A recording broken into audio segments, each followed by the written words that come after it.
Joël Cadet, quelle est votre analyse sur la question? Pourquoi un seul parti est dérangé? Et pourquoi Noël Tiani est si insulté comme ça? Et pourquoi tous ceux qui réfléchissent dans l'endroit ou en direction de la loi, la proposition de Noël Tiani, attaqués? Et je vous ajoute l'appendice, l'ONU, je veux dire, la MONUSCO n'est pas d'accord. Les États-Unis, il paraîtrait, selon l'angle qu'ils ont choisi dans la communication, que les États-Unis ne sont pas d'accord. Le cardinal Ambongo n'est pas d'accord. Alors, on se pose la question, pourquoi ça gêne? Et aussi, le Katanga, ça va faire la deuxième fois. Ça, c'est un Katangais qui l'a dit. Il dit deuxième fois. Tout ça, la même erreur. Alors, expliquez-nous un peu. Je ne vais pas aller en profondeur. Alors, vous voyez la malhonnêteté des katumbistes. Ou de la communication, des laboratoires de Katumbi. Okay. La loi ne porte pas sur la congolité. Pas du tout. Hein. Il crée la congolité, il la colle sur l'ivoirité. Et là, un très mauvais départ. Mais une bonne communication quand même, hein, parce que, en tout cas, ils vendent bien leur leader, leur patron. Ils collent sur l'ivoirité. Or, lorsque nous regardons l'histoire de l'ivoirité, avec les conséquences que cela a provoqué, c'est avec raison que Bintou Keïta soit désorienté. Parce que Bintou n'a pas encore lu cette loi. Les États-Unis d'Amérique n'ont pas encore eu cette loi. La loi porte sur l'interdiction d'accès à certaines fonctions par une certaine catégorie de personnes. Je le disais hier, c'est lui qui m'a donné, moi, le cours de droit international privé en troisième graduat de graduat en relations internationales en 1999. C'était le professeur Bangoura Malik. Il est guinéen de Conakry. Il nous a donné l'historique pourquoi la RDC a opté pour la nationalité une exclusive. C'est parce que nous avons les combattistes, nous avons 9 frontières. Aujourd'hui, on en a 10. Et toutes les nations du monde convoitent notre pays. Donc, c'est possible que l'on monte dans un laboratoire, même sur une période de 20 ans, qu'il y ait un président qui n'a pas de souches congolaises, qui n'a pas d'intérêt, qui n'a pas d'assises chez nous. C'est ainsi qu'on a dit, la nationalité congolaise, elle est jalouse. Ou vous l'avez, ou vous ne l'avez pas. C'est ainsi qu'on a arrêté qu'elle soit une exclusive. Ça, c'est un étranger qui m'a donné ce cours-là. Mais eux disent, ils changent le débat, ils occultent le vrai sujet qui est l'accès. Nous avons connu dans ce pays, Christian, vous et moi, c'est présent. Un chef d'état-major général adjoint de l'armée, général 3 étoiles, Rwandais, il arrive à la CPI. Nom, poste, nom, ainsi de suite. Origine, nationalité rwandaise. Profession militaire. Fonction sergent dans l'armée patriotique rwandaise. Quel scandale! Donc, sergent là-bas, général ici. Sergent là-bas, général ici. Quel scandale! Est-ce que nous n'avons pas honte, vraiment? Et deuxième élément que je voudrais ajouter là-dessus, ça présage, ça doit montrer aux Kinois, qui sont encore bluffés par Moïse, mon président de mon équipe, Tepe Mazembe. Par rapport au sport, c'est le meilleur. Mabete Lakaïma beaucoup. C'est vraiment le meilleur. Même si la victoire de V-Club est partie. Il n'y a pas de problème. En tout cas, ouais, il n'y a pas de problème. Ça, c'est le meilleur. Mais maintenant, Moïse confond le monde sportif, le monde commercial. Il vient, il arrive en politique. Ça doit montrer au Kinois que c'est un dictateur. Et voyez ce qu'il a fait. Il crée le parti politique. Il fait comme le commerce, la pratique vraiment c'est dans le commerce. Il fait la fusion des partis politiques. Ça peut s'expliquer que dans le droit commercial, la fusion des partis politiques, des grands partis qui ont des députés, Talakaka, le patriarche Pierre Lumbi, paix à son âme, je m'incline devant sa mémoire. Tala Olivier Kandidat, ancienne deuxième personnalité de la République. Non, une grosse intelligence de mon pays. L'homme va s'agenouiller pour diluer son parti politique dans l'ensemble. Regardez tous ces grands boinas. Mais c'est lui qui connaît vraiment Moïse, le bâtonnier Mouyambo. Vous l'avez vu faire de son parti, de son parti politique. Mais il est un grand défenseur des Katumbi aujourd'hui. Il est un grand défenseur, c'est vrai. Mais est-ce que vous l'avez vu faire diluer son parti politique dans l'ensemble? Non! C'est parce que Mouyama connaît bien l'homme. C'est un dictateur. Lui veut que tout le monde s'agenouille devant lui. Et quand il vous donne son argent, c'est que vous devriez l'aduler, vous devriez l'adorer. Vous ne pouvez pas dire un autre mot. Il n'y a pas un autre son de cloche. C'est ce que lui dit qui doit être vrai. Est-ce que vous l'avez connu, vous, personnellement, Katumbi? Est-ce que vous l'avez pratiqué? Pour en être aussi certain. Je vais vous raconter une histoire vraie. Oui. Et je prends un journaliste à témoin, Idi Kabelo. 2004, Katumbi, il est rentré au pays. Il est poursuivi en Zambie pour fraude et corruption en complicité avec l'ancien président Chiluba, qui était, entre parenthèses, son cousin, et par qui il avait eu la nationalité zambienne. On le cite dans le journal Étendard de Michel Mouanansompo, paix à son âme, l'ancien président de l'UNPC. L'Étendard, on m'amène le journal, j'étais à la radio Mosaïque. J'ai fait la revue de presse. Là, à Lubumbashi. À Lubumbashi. Où j'ai lu cet article-là. Il m'envoie le journaliste sportif, Idi Kabelo, que beaucoup connaissent. Appelez-moi Joël. Katumbi m'a reçu avec un revolver sur la table. Vous, Joël Kadé. Joël Kadé Ndanga. Authentique. Là, il était gouverneur, il était... Non, non, président de Nani dans ses affaires. Okay. Sur le faux, il m'a reçu. Vous pouvez demander à Idi Kabelo, il vous le dira. J'ai dit, revolver sur la table, il me dit, monsieur, vous devriez aller démentir cette information-là. Or, médias zambiens, tout le monde en parlait. Il était poursuivi. Il fallait qu'on puisse l'extrader. Et le gouvernement zambien avait demandé qu'on extrade son citoyen zambien pour aller comparer devant les cours et tribunaux. Mon frère, moi je lui dis, c'était à une semaine de mon mariage. Je lui ai dit, je ne peux pas démentir une information dont je ne suis pas auteur. Demandez au journal que le journal demande ou adressez votre droit de réponse au journal. Comme ça, on m'enverra le même journal. J'ai référé la revue de presse quant à ce. Non, monsieur, vous devriez aller démentir ou vous aurez affaire à moi. Je suis rentré, j'étais encore tout petit, le mariage dans une semaine, tout tremblotant. Je suis allé pour dire non, c'est faux. Mais je vous dis la vérité. Là, vous avez pensé à votre jeune femme, vous dites, mais j'avais déjà doté. Je ne voulais pas lui créer des petits soucis avant le mariage. Et je suis rentré, ce jour-là, il m'a donné $100. Et nous sommes rentrés une semaine après, un samedi, il m'a encore donné $100. Ça m'avait permis quand même d'acheter 4 chaises en plastique avec lesquelles j'ai commencé ma vie conjugale. Donc, c'est vous dire, et puis, les gens ne le connaissent pas. Ceux qui sont dans son entourage connaissent son degré de vulgarité. Comment pour vous donner de l'argent? Non, mais il a un langage vulgaire. Très vulgaire de la Kenya, surtout en Swahili. Ah, vous comprenez?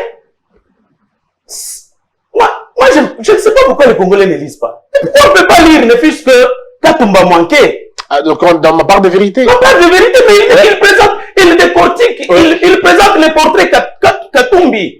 Il dit, ils sont partis, quelqu'un a bloqué les tracts, les minéraux de la GECAMI. Pour une dette qui était de $2000. Il a multiplié avec les intérêts et il a arrêté les minéraux de son propre pays. Mais on est bien d'accord que ça n'a rien à voir avec la nationalité, hein, jusque-là. Ça n'a rien avec la nationalité. Mais écoutez, vous pensez qu'un véritable Congolais, même en froid avec le gouvernement de son pays, il peut faire ce que Katumbi a fait. Vous, Christian, la STP vous doit de l'argent. Non. Vous avez quitté ici une entreprise. Non, vous avez quitté la RTGA. Si, si. Dites-moi ce que vous avez saisi. Est-ce que vous avez saisi la justice? Je ne vais pas saisir. Mais pourquoi vous ne l'avez pas fait? C'est parce que vous sentez Mouabil ou votre frère. Ouais. Vous dites, bon, pour les intérêts de ce pays ici. Mais Katumbi amène la dimension commerciale dans la politique. Voilà comment il a acheté toutes ces grandes personnalités ici. Il les a diluées dans son entreprise ensemble. Et moi, je crois à cet homme. Parce que je vais chuter par là. Dans le parti politique, vous l'avez appris avec moi. Et il y a les primaires. Il y a la volonté de tout le monde. Est-ce que dans l'ensemble, il n'y a que les Denis Dakar qui y sont? Dans l'ensemble, il y a Christian Mondo, de père et de mère congolais. Olivier Kamitatou. Dans l'ensemble, vous avez Olivier Kamitatou. Il est de père et de mère. De père et de mère. Ok. Mais vous avez des grosses intelligences dans l'ensemble. Vous avez Salomon Kalonda. Ouais. Il est de père et de mère. Salomon Escadela. Pour qu'on comprenne que l'homme vraiment c'est un égoïste. Vous avez qui? Nous avons été avec vous. Vous connaissez dans quelles circonstances Katumbi est rentré dans ce pays. Vous savez que Joseph Kabila n'était pas d'accord. Cela nous a été confié par le proche du président de la République et le proche aussi de Kabila. Vous le savez? Mais regardez un peu tous les bienfaits qu'on lui a fait. Et voyez le retour. Mais qu'est-ce qu'il a fait? Est-ce que pour dire simplement, vous êtes dans l'union sacrée, on va se lever derrière pour terminer cette émission, vous êtes dans l'union sacrée. Mais quand eux disent, par exemple, qu'on veut mettre fin à la coalition, si vous laissez cette loi passer, Christian, s'il vous plaît, vous couvrez pour qu'une loi d'abord soit débattue. Il y a un long processus. Oui. On envoie au bureau d'études. Le bureau d'études étudie. Ça peut même se faire rejeter au niveau du bureau d'études. Oui. Donc, si Katoum était intelligent, non, quand même. s'il vous plaît, c'est le patriotique. ma vie, les gars. Non, s'il vous plaît, si Bangekou Akiri, Oui. ils pouvaient envoyer leurs gens au niveau du bureau d'études là, pour bloquer la loi par un argumentaire scientifique. Ouais, par des mécanismes parlementaires. Oui. Après ça, ça vient dans l'Assemblée. On adopte, ça redescend encore à la commission qui va étudier article par article, et le président de la commission de juridique, politique et consort là vient exposer, et on adopte article par article. Et vous savez que ça ne va pas se limiter là-bas. Ça va monter. Je vais vous arranger là. Merci beaucoup. Très bien habillé, donc. Oui, merci. Comme je vous suis. Ça va monter au Sénat. Au Sénat, le même exercice va reprendre. Et quand ça va être voté au Sénat, s'il y a une divergence de vues, on met en place une commission paritaire. Et la commission paritaire, si la position du Sénat continue à tenir, on prend la position de l'Assemblée nationale. Mais avant même ça, ça doit aller à la Cour constitutionnelle pour qu'on obtienne l'avis de conformité à la Constitution. Voilà tout ce processus. Mais Katoum vous dit, on ne peut même pas débattre. On refuse aux gens de réfléchir. On refuse aux gens d'avoir les opinions et d'exprimer ce qu'ils ont, alors que dans la Constitution, la liberté d'expression, la liberté d'opinion est consacrée. Très bien. Alors aujourd'hui, une grande question d'actualité, c'est la question de la loi, la proposition. Un Congolais a réfléchi. Encore, je ne sais pas si je dois dire malheureusement ou heureusement, c'est un Kassaïen qui réfléchit sur une proposition des verrous, mais alors verrous de fonction régalienne. Mais je ne comprends pas où les gens ont trouvé le terme congolité. Je ne comprends pas où les gens ont ramassé ce terme congolité qui me fait finalement vomir toute mon intelligence. C'est plutôt le verrou des fonctions régaliennes. Quelle est votre position sur cette question-là? Moi, je l'ai reçu. Hein. Et vous avez vu comment il s'est battu comme un diable. Hein. Vous êtes battu là. C'était en opposition. Il s'est battu lui-même. Oui. Non, c'est une incongruité extraordinaire. Ça ne repose sur aucune réflexion. Comment ça? Vraiment du n'importe quoi. Non, là, c'est du n'importe quoi. Ben vous êtes français.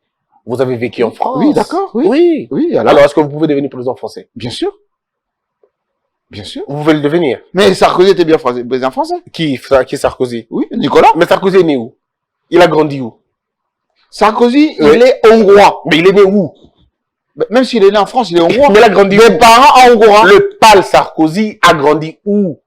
Pâle Sarkozy, son père, le père de Sarkozy. Est-ce que vous connaissez l'ancien premier ministre français? Lequel? Un Portugais. Plutôt un Espagnol. Oui, Manuel Valls. Oui, il est où maintenant? Ben, il est, je crois, à la Chambre des représentants. Chez eux là-bas. En Espagne. Et il était en France qui? Premier ministre. Merci. Non, oui, mais c'est n'importe quoi. Non, mais c'est pas grave, ça c'est pas grand chose. Je vous explique. Ouais. Tchani dit, lorsque vous avez un père ou une mère étrangère, vous ne pouvez pas être gouverneur de la Banque centrale, commissaire ministre de la Défense, gouverneur, je sais pas moi. Bon, pour la Banque centrale, c'est la loi qui le dit, hein, pour la Banque centrale. L'article 40 de la loi portant fonctionnement, organisation de la Banque centrale, l'article 40, dernier alinéa, vous ne pouvez être gouverneur de la Banque centrale que si vous êtes des pères et des mères. Vous connaissez Blumenthal? C'est la loi. Blumenthal, c'était un Allemand, je pense, si je ne me trompe pas, qui était gouverneur de la banque, mais c'était vraiment pas un gouverneur. Et c'est Mobutu qui l'appelle dans le cadre du FMI et de la Banque mondiale, mon ami, si je me trompe pas. Je suis en train d'expliquer. Oui. Ce qui est plus important, c'est d'instituer des lois qui protègent les intérêts de la République démocratique du Congo. Pas des trucs farfelus. Le Congolais, aujourd'hui, il est international. Il a voyagé. Il a épousé les femmes d'autres pays. Les femmes congolaises sont mariées à d'autres ethnies. Les enfants qui naissent de ces mariages, quand ils arrivent chez nous, ils sont congolais. Oui, mais Vous avez... Enfin, vous n'avez pas dit que Dokolo, paix à son âme, s'il était en vie, il n'allait pas être Premier ministre de ce pays. Mais la loi, ce n'est pas pour Dokolo. La loi, c'est la loi, Jean-Marie Kassamba. Vous le savez, vous, l'avantage que vous avez fait le tour du monde. Vous avez été en Chine, je pense. Oui. Ben alors, est-ce que vous pensez que vous, si vous mettez au monde avec un enfant, une femme chinoise, cet enfant-là deviendra président chinois? C'est pratiquement impossible. Mais la loi Chahi n'est pas seulement, ça ne concerne pas seulement les présidents. Mais ça concerne qui? Ça concerne aussi le gouverneur de la ville. Bien évidemment. C'est n'importe quoi. Mais vous avez été en Amérique, par exemple. Oui. En Amérique? Oui. Ben, vous ne devenez pas président si vous n'êtes pas Je né parle là-bas. on parle de président. Président, bien sûr. Mais on ne peut pas faire une loi pour enlever une panoplie de fonctions aux gens qui ont droit à ces histoires-là. Comme quelle panoplie, par exemple? Parce que les chefs Et d'État... lorsqu'il dit le ministre de la Défense ne peut pas avoir des pères et des pères, des pères et des mères. Bon, étrangers. peut-être là, il exagère, mais... oui. Mais lisez sa loi. Non, mais restons dans la loi. Si la loi qui devait être, d'ailleurs, Proposition, ouais, cette privilégiée, réflexion, ouais. c'était atteinte, donc de la haute trahison. Haute trahison. Parce que n'importe quel poste, lorsque vous entendez aux intérêts supérieurs de la nation, fait de la haute trahison, vous devez être frappé. Ça, c'est réglé. Durement. On n'a pas besoin d'avoir une loi Mais pour ça. alors, Tout est réglé sur la question. alors, ça ne sert strictement à rien parce que non seulement ça frustre de Congolais, beaucoup de Congolais, ça frustre beaucoup de générations. Et ça va nous stigmatiser inutilement. Mais pourquoi ça vous a gêné d'avoir James Kabarebe comme chef d'état-major? Pourquoi ça gêne les gens d'avoir Azarias Rouberois, ministre de la décentralisation? Il est Congolais. Oui, non, mais pourquoi ça gêne? Vous le savez, vous êtes journaliste. Mais vous avez entendu Rouberois, il est Congolais. Mais vous avez entendu les gens accuser Rouberois de Rwandais. Mais ça, c'est la bêtise parce que, c'est pas parce qu'il est né comme ça qu'il est étranger. Non, mais vous savez que les gens disent ça. Mais ça, c'était la bêtise. Et Kabarebe alors? Kabarebe était venu dans les valises des musées, comme partenaires, ils sont arrivés ici, ils se sont installés pour faire la politique de celui qui a gagné la guerre. C'est tout. Et quand vous êtes rendu compte que ces gens-là ne faisaient pas les intérêts de la RDC, ils les ont renvoyés. Oui, mais alors pourquoi on s'est fâché quand c'était eux? Mais on s'est fâché. Seriez-vous à l'aise aujourd'hui? Non, la bonne question. Mais parce qu'ils trahissaient, ils ont trahi la RDC. Seriez-vous à l'aise aujourd'hui d'être dirigé par un Rwando-Congolais à la tête du pays? Ça pas. S'ils respectent l'intérêt supérieur du Congo, oui, why not? Et vous pensez qu'il va être respecté? Oui, s'il aime le Congo, il reste. Mamadou Ndala était quoi? Ah, cette blague, j'aime bien. C'est pas une blague. Cette blague, j'aime bien de Mamadou Ndala. Moi, j'ai vécu. Est-ce que vous savez-vous combien d'Américains, colonels américains, majors américains, ils sont d'origine chinoise, d'origine allemande ou d'origine, je sais pas moi, espagnole, mais qui se battent pour l'intérêt de l'Amérique? Toujours. Mais ils ne deviendront jamais des généraux d'état-major. Non, monsieur. Vous connaissez le chef interarmé des États-Unis, comment il s'appelait? Non, dites-moi. Colin Powell. Oui. Il était de quelle origine? Dites-moi. Il était de la Jamaïque. Oui. Oui. Vous parlez d'origine, ses parents sont oui, mais si vous regardez l'armée américaine, n'est bourrée que des étrangers. Oui. Et ces étrangers, il y en a jusqu'aux généraux. Mais c'est pourquoi il faut lire la loi. Pourquoi ils étaient jusqu'au chef d'état-major, ils étaient jusqu'au commandement suprême. Mais Jean-Marie, pourquoi ça dérange les gens de réfléchir? C'est une bêtise. Pourquoi? Parce que ça n'apporte rien du tout. Ça ne fait que stigmatiser les couches de la population, les générations. Aujourd'hui, vous n'avez pas demandé que tous les collaborateurs qui sont autour même du président de la République, qui viennent du Canada, des États-Unis, de l'Afrique du Sud, qui ont des femmes de ces pays-là, leurs enfants n'ont droit à rien. Mais c'est la loi, Jean-Marie. La loi, c'est comme ça. Loi. Kissinger a su faire. Kissinger il peut beau écrire, il peut beau raconter sa vie, mais il ne deviendra jamais président américain. Je parle du président. Si on reste sous le président, ça peut se discuter. Mais pas autant de postes. Oui, bon, alors donc vous, ce qui vous gêne, c'est la globalisation de la Oui, oui. Alors, moi, je vous litanie des postes. Moi, je vous invite à parler que du président de la République, par exemple. Si on peut garder que le président de la République. Je ne serais pas contre. Ça vous gênerait pas? Non. Très bien. Et vous pensez que Katumbi est un candidat sérieux? Katumbi, c'est un candidat dangereux. Il peut tout perturber sans vouloir aller jusqu'au bout. Ah. Parce qu'il a une fierté. Et à chaque fois quand il est gratté dans sa fierté, il peut faire mal parce que, en termes de réseau d'influence au niveau des Juifs, au niveau des businessmen, au niveau panafricain, au niveau de l'Afrique du Sud, etc. Il est très introduit. Moi, Ibrahim, un peu partout, il est très introduit. Donc, il peut faire mal en termes de diabolisation du système.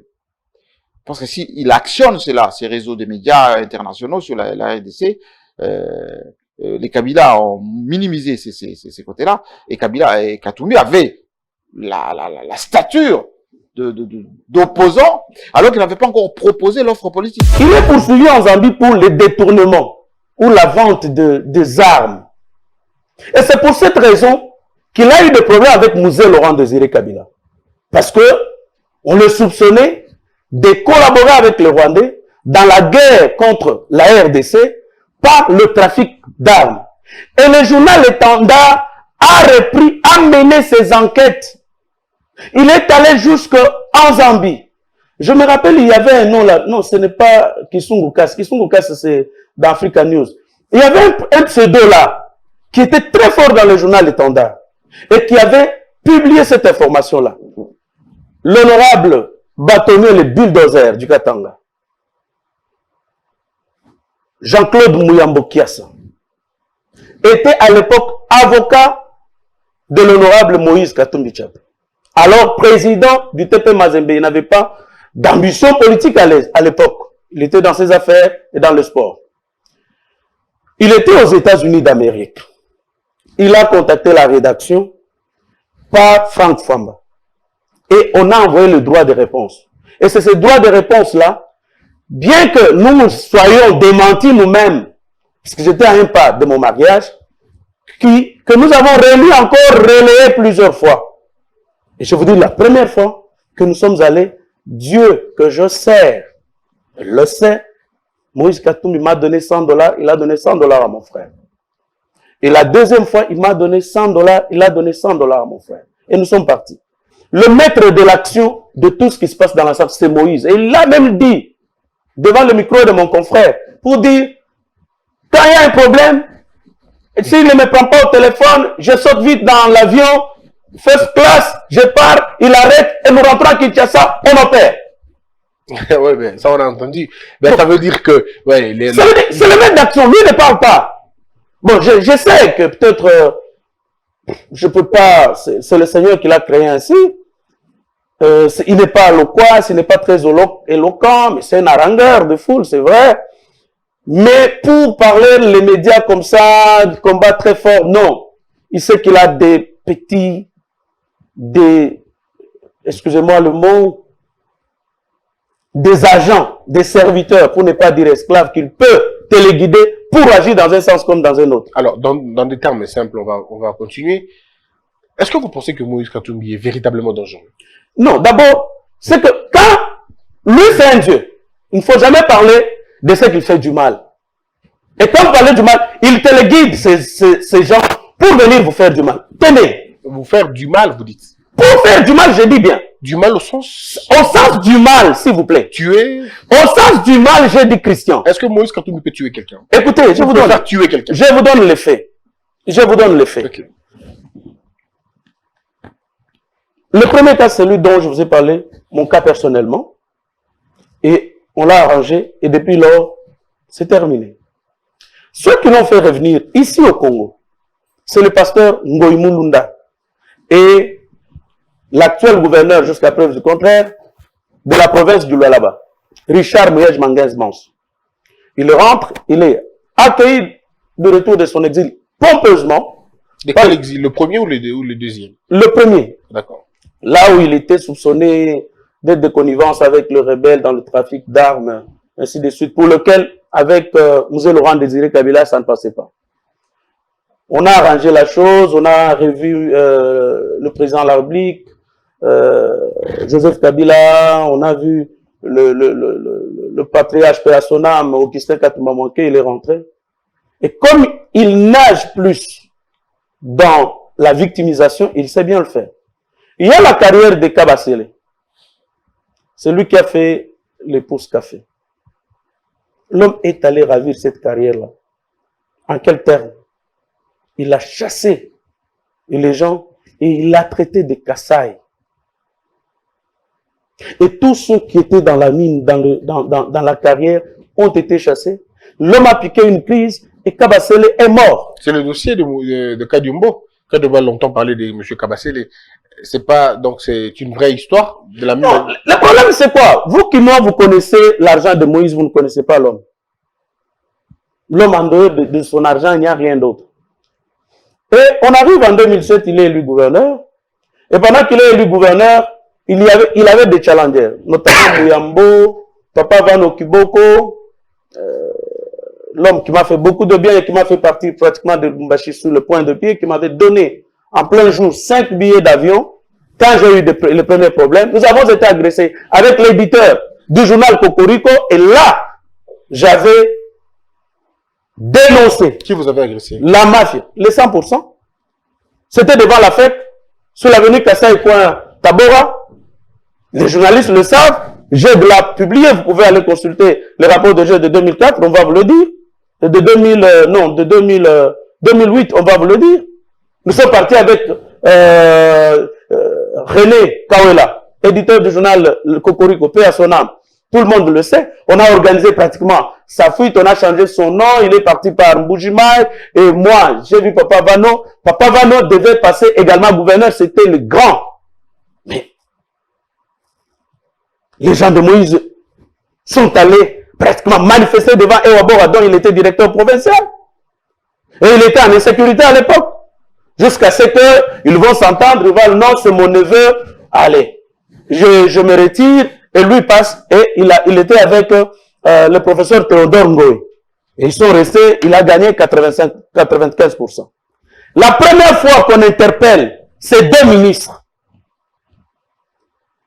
ces partisans et ceux de l'UNAFEC sont allés attaquer les députés provinciaux qui avaient interpellé le ministre. Donc, lui, sa gestion ne peut jamais être attaquée. Sa gestion ne peut jamais être critiquée. Alors, il commence, la première chose, victimisation. Non, on a attenté à ma vie, mon avion a failli connaître un crash, et ce sont les gens du PPRD qui m'attaquent.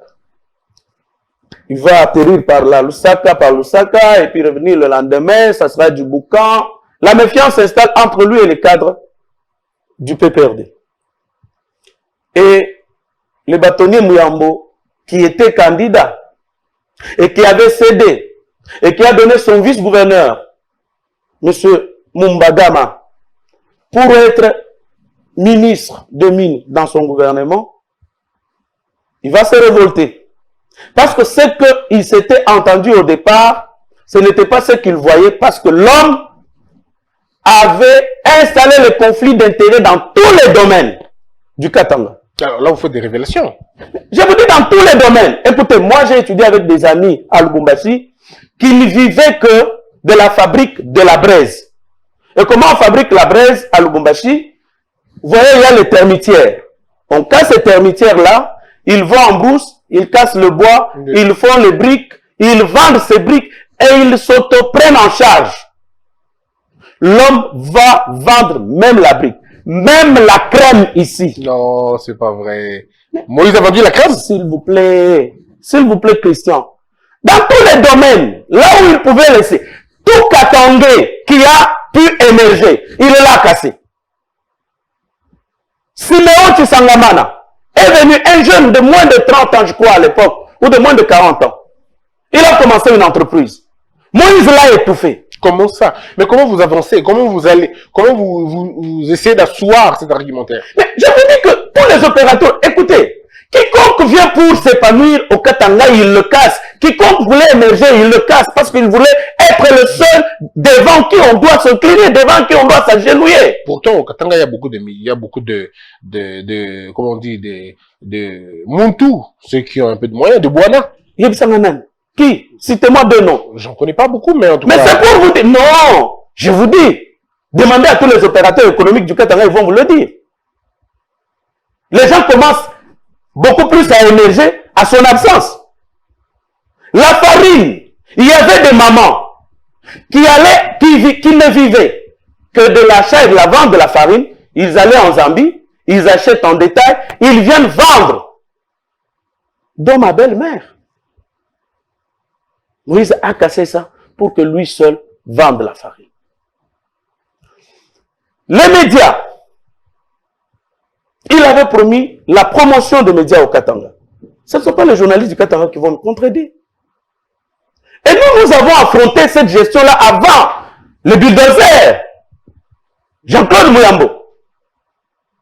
Et les médias, ils créent les médias, ils recrutent les meilleurs de toutes les chaînes de Lubumbashi. Lubumbashi, c'était une petite ville où on avait il y avait une chaîne qui lui faisait ombrage à l'époque, c'était Mwangaza. Donc tous les meilleurs qui étaient dans les petites radios là, qui émergeaient, tous les meilleurs, il les a pris. Ce qui n'est pas mauvais. Ce qui n'est pas mauvais. Pour promouvoir conflit le d'intérêt. talent. Non, conflit d'intérêt. Or, il fallait que lui soutienne la presse. Mais par contre, vous cassez tous les organes de presse qui existaient, qui ont commencé à trimer, qui ont été pratiquement enterrés, pour ne soutenir qu'un seul journal, Quiproquo. Et les autres journaux, dans la terre, dans la tombe. Je me rappelle quand il m'a appelé, j'étais encore à Lubumbashi, je suis allé chez lui, il m'a donné la lettre, j'ai publié. J'ai publié la première lettre. Deuxième lettre, il téléguide les journalistes, les communicateurs pour commencer à attaquer Mouyambo. C'est le modus operandi. Ce que vous avez vu, on a fait avec Chani ici. C'est le même modus operandi.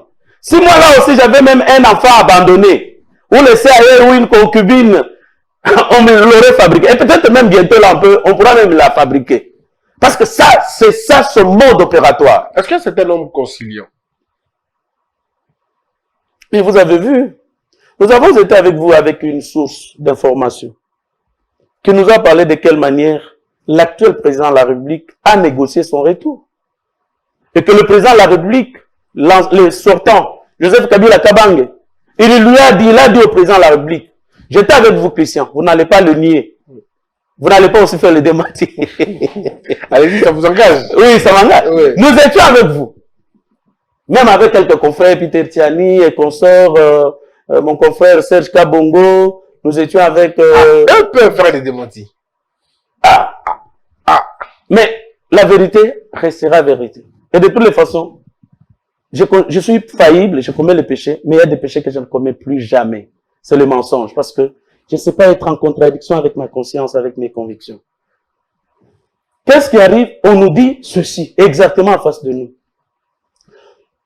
La source nous dit, on a posé le problème, le président de la République a posé le problème, et la réaction du Raïs, Kabila, sortant, il disait, je lave les mains, parce que vous ne connaissez pas l'homme. Et quand il va rentrer ici, ce qu'il va vous faire, je lave les mains.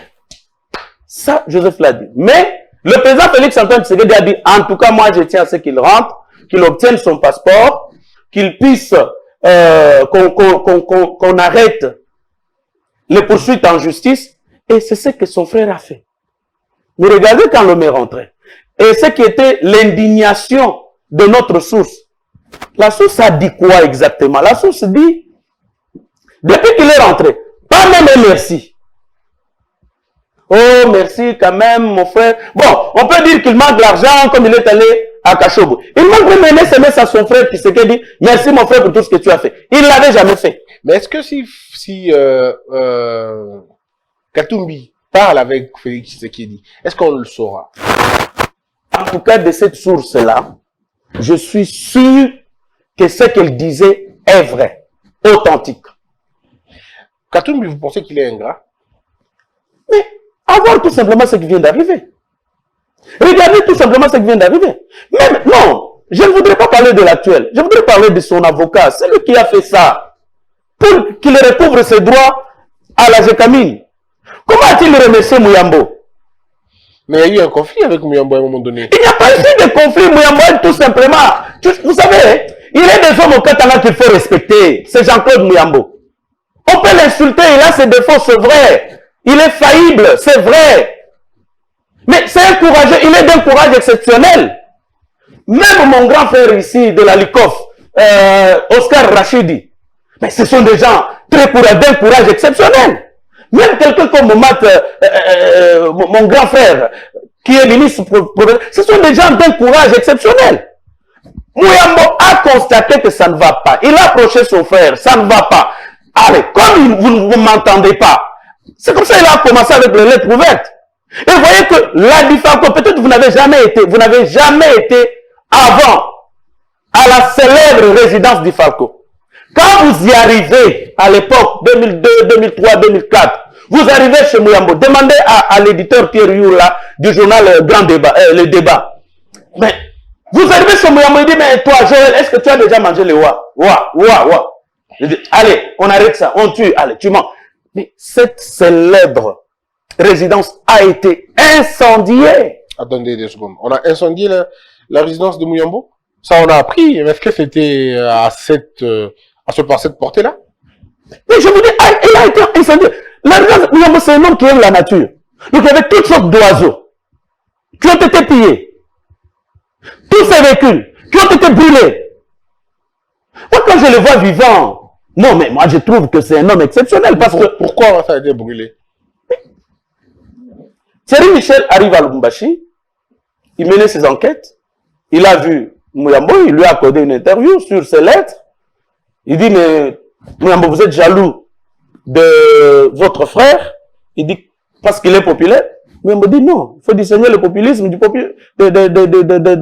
non populaires.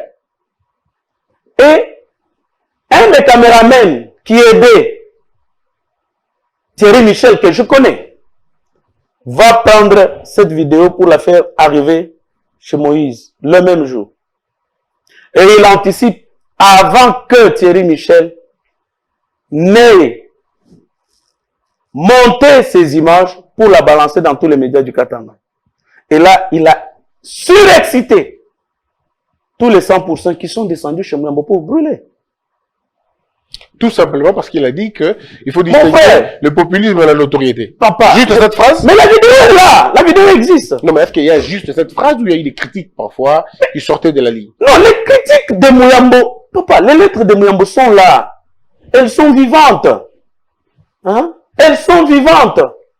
Et l'homme ne s'est jamais rebiffer parce que je sais que c'est un homme qui s'assume. Mais après, Mouyambo est devenu très proche de Katumbi pour le protéger même contre beaucoup de choses. Mais vous savez que c'est lui qui a été le premier à souffrir pour Katumbi. Il a fait la prison. Est-ce qu'aujourd'hui, Moïse Katumbi est présidentiable, selon vous? Présidentiable. Pour quel idéal? Son bilan du Katanga peut tout justifier. C'est vrai, donner n'est pas donné à tout le monde. Vous pouvez être très riche. Donner n'est pas donné à tout le monde. Il est libéral, il est généreux. Ça, on doit le lui reconnaître.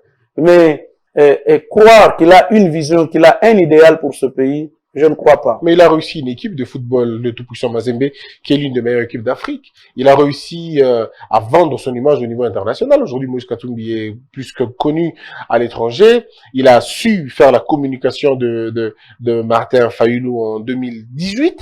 Est-ce que tout ça ne suffit pas pour dire que l'homme peut gouverner le Congo et faire du Congo une histoire comme Mazembe, par exemple, championne?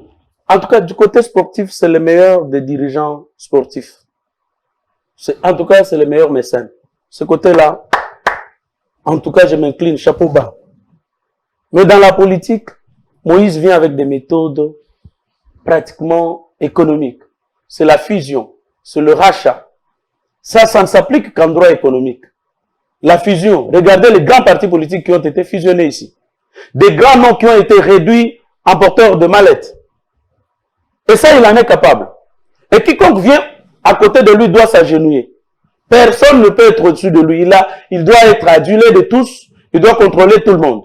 Mais être présidentiable, bon, il appartiendra au peuple quand ça sera le moment de le faire. Mais c'est quelqu'un qui risquera, avec les degrés de conflit d'intérêts, de remettre tous les opérateurs économiques à terre pour que lui seul soit le seul vendeur à tous les niveaux.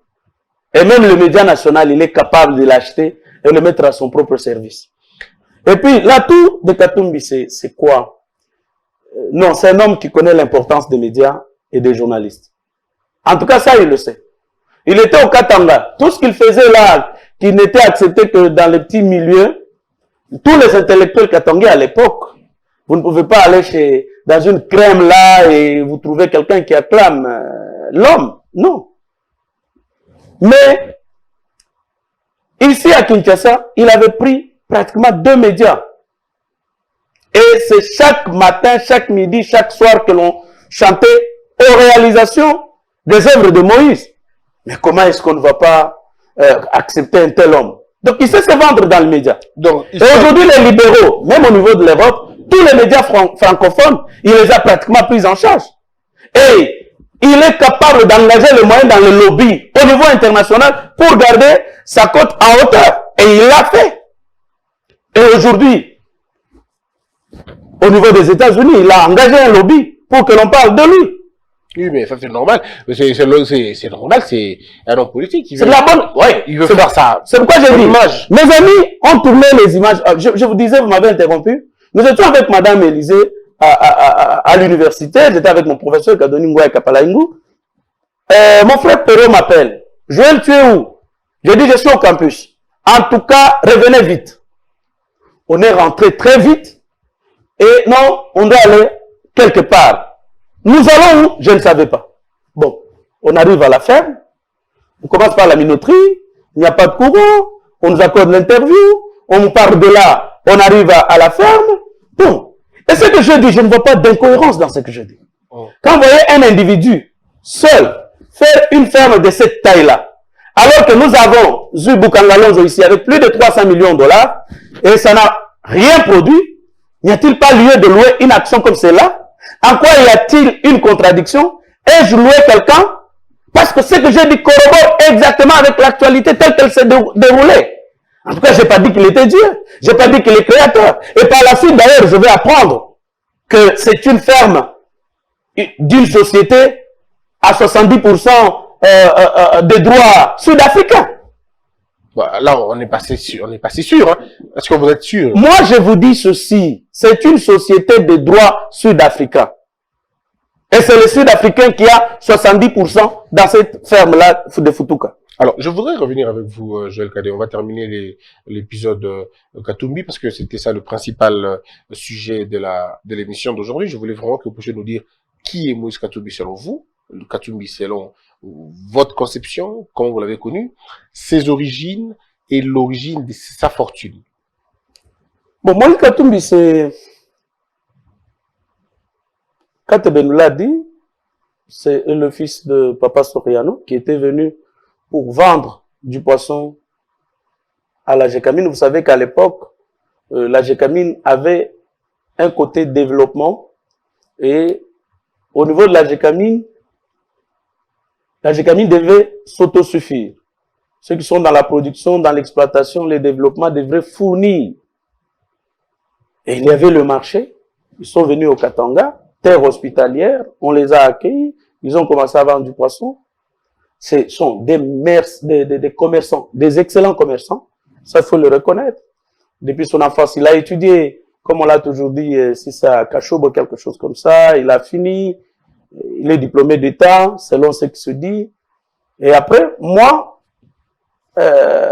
avoir eu connaissance de son nom d'une manière beaucoup plus assise, c'est en 1998, lorsqu'il est en couac avec Mzee Laurent Désiré Kabila. Et je dis ici que c'était autour de certains marchés, il semble, du trafic d'armes avec les agresseurs à l'époque. Et on l'a appris, il est en exil, mais pendant qu'il était en exil, l'équipe ne faisait que monter. Il finançait l'équipe de l'extérieur. Et c'est là où même je suis devenu mazambien. L'équipe marchait très bien. L'exil finira, je crois, vers 2002-2003, lorsque le parec de Pasteur Ngoïmoulunda va entrer en contact avec le pouvoir de Kinshasa pour qu'il rentre en vue de contribuer à l'évolution du pays. Et lui-même le dit dans une interview accordée à notre confrère Jean-Marie Kassamba, il dit que celui qui l'a fabriqué en politique, c'est Joseph Kabila, c'est son mentor, c'est son parrain. C'est pourquoi lorsque les gens me disent, aujourd'hui j'ai vu l'article de mon confrère Yves Bouya qui dit que il y a déjà une alliance, on veut récupérer la majorité au niveau de l'Assemblée nationale, Moïse avec ses députés, Kabila avec ses députés, on va encore débaucher quelques députés ailleurs pour faire une majorité de 270. Moi, ça ne me surprend pas. Parce que lui-même a toujours dit, celui qui l'a amené en politique, c'est Kabila. Vous pensez donc qu'il y a un rapprochement entre les deux? En tout cas, c'est le câble de CNews. Je sais que Yves Bouya, d'une manière générale, il se trompe très très difficilement. Et comme il le dit, certainement qu'il y a des pourparlers en sourdine. Et de la même manière qu'il y en a des ponts qui se font jeter entre Kabila et Fayoulou. Et donc, en politique, dans la politique congolaise, il n'y a pas d'idéal. Les gens sont derrière les intérêts, les gens sont derrière les individus. C'est normal, c'est normal. Alors, celui qui l'a fabriqué, et quand il arrive en politique, il est gouverneur. Nous avons vu ce qu'il a pu réaliser. Et par rapport à ses origines, sincèrement, je n'en connais pas trop, en dehors de ce qui a déjà été raconté aussi bien dans les réseaux sociaux que par ses frères, que par... Mais il y a mon papa Vano Kiboko qui me l'a toujours présenté comme son neveu, comme le fils de Bayeke. Mais de l'autre côté, on dit sa mère était Mubemba, de l'autre côté, il est Musanga. C'est là où souvent j'ai toujours eu un peu de petites confusions. C'est là où j'ai toujours eu de petites confusions. D'une manière intime, je connais pas. Est-ce que son argent, selon vous, il est propre? Pas du tout. Je crois que c'est c'est la deuxième lettre du bâtonnier Muyambo qui nous l'a retracé. Les démêlés en Zambie, je donnais ce qui peut être la raison. Ici, pour être les Ça se voit que vous ne devez pas beaucoup l'aimer, on dirait. Hein? Vous dites? Ça se voit que vous ne l'aimez pas beaucoup. Non, mais écoutez, c'est pas ma femme. J'ai ma femme, j'ai mes enfants. Ici, c'est un opérateur politique, c'est une personnalité publique. On ne parlerait pas de lui. Votre papa est bâtonnier, mais je ne le connais pas, je ne parle pas de lui. Mais quand il commettrait, par exemple, une indignité dans l'exercice de sa profession, mais on n'en parlera pas, c'est une personnalité publique. Mais comme père de Christian Bossembe, je n'en parlerai jamais. Mon père, vous ne le connaissez pas, vous n'en parlerez pas, mais si nous parlons de Moïse Katumbi, de Noël Tchani, si nous parlons de Jean-Claude Muyambo, si nous parlons de Vano Kibo, parce que ce sont des personnalités publiques. Et c'est au regard de ça que je le connais, je ne suis pas obligé ni de le haïr, ni de l'aimer, je l'accepte, c'est un compatriote, c'est un frère, c'est un grand frère, c'est un papa qui a des enfants, peut-être aussi comme moi. Et donc, je n'ai rien à avoir contre lui. Et donc, pour revenir à votre question, c'est la lettre de Muyambo qui le dit. Il y a une dette, la Jekamine devait à Moïse ou à l'entreprise de la famille de Moïse. $2000. 2000 $2000. Elle a accumulé. Ah, d'accord. Jusqu'à ce qu'à atteindre, au regard des intérêts, selon lui, $2 millions. Et nous allons apprendre qu'on a arrêté les camions de la Jekamine qui transportait les minerais vers l'Afrique du Sud en Zambie. On dit c'est un Zambien. On va y dépêcher une délégation de l'ancien gouverneur du Katanga aussi, l'ancien ministre près le président de la République, Augustin Katmamanke, Mwenzen Kongolo, paix à son âme, paix à leurs âmes. Et le bâtonnier Muyambo était à l'époque conseiller juridique au cabinet du ministre de Mines. Ils vont descendre, ils vont réaliser que non, les Zambiens dont on parlait, c'était notre frère. Il va saluer son frère en Kibemba, il va rejeter la salutation, il dit, tu n'es pas mon frère. On va négocier. Le gouvernement zambien va obliger au gouvernement congolais de payer cette dette-là. Et quand Moïse est rentré ici, on a renégocié. Qui était à l'époque à la Jekamine? C'est M. Mbaz, qui est devenu son plus proche, donc le ministre près, l'ancien PDG de la Jekamine, qui l'a transformé DG de ses entreprises après sa retraite de la Jekamine, et quelques cadres de la Jekamine, ils vont négocier, on va lui donner, je crois, la mine de Kilwa. La mine de Kilwa, il y a eu des maïmaïs qui se sont soulevés. On va prendre les camions, les militaires vont perquisitionner les camions sans autorisation préalable, vous êtes juriste, perquisitionner les camions de l'entreprise Anvil Mining pour aller tuer, massacrer à Kilwa. Et Christian Mondo, actuel ministre du plan, a été arrêté. Comme quoi, c'est lui qui serait des mèches avec les miliciens pour créer une rébellion. Et je me rappelle, quand il a été libéré, Christian Mondo a dit ceci, je rejoins Tshisekedi, je pars à Kinshasa, je rejoins Tshisekedi, c'est fini, j'entre dans l'opposition. À l'époque, il était directeur de la Saint-Esquine, je crois. Et donc, le gouverneur Kissoul arrive, et quand le gouverneur Kissoul arrive, on ouvre les enquêtes sur l'affaire. L'Azado de Jean-Claude Katende, Georges Kapiamba, Timothée Mbouya, ils étaient là à l'intérieur. Quand ils ont publié seulement le rapport sur le massacre de Kilwa, les 100% sont venus, en tout cas pour chercher à les incendier. Pour cela, en tout cas, j'en appelle, si Jean-Claude Katende, vous pouvez l'appeler, vous pouvez lui dire qu'est-ce qui s'est passé quand vous avez parlé de massacre de Kilwa. Et que ça n'est-il passé. Et là, quand ils ont pris Kilwa, il y a eu tout ce qu'il y a eu là, il a revendu ce qu'il avait acquis à 2 millions de dollars à 69 millions de dollars. Le rapport existe. Est-ce que vous avez vu le cas? 2 millions, 69 millions. Bon, pouvez-vous dire que pareil argent est d'une source propre? Très bien. Alors,